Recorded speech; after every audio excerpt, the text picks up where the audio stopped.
Meclis kuracağım toy düğün kimi. Koşulup özümde oynayanlara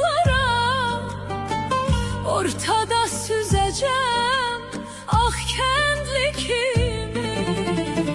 Koşulup yallıya halay çekeceğim, elimle obamla deyip güleceğim.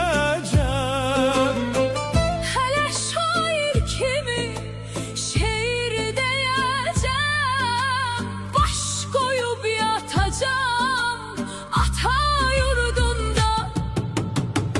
Gece tezi döneceği ah kende, hamı yaşayacak öz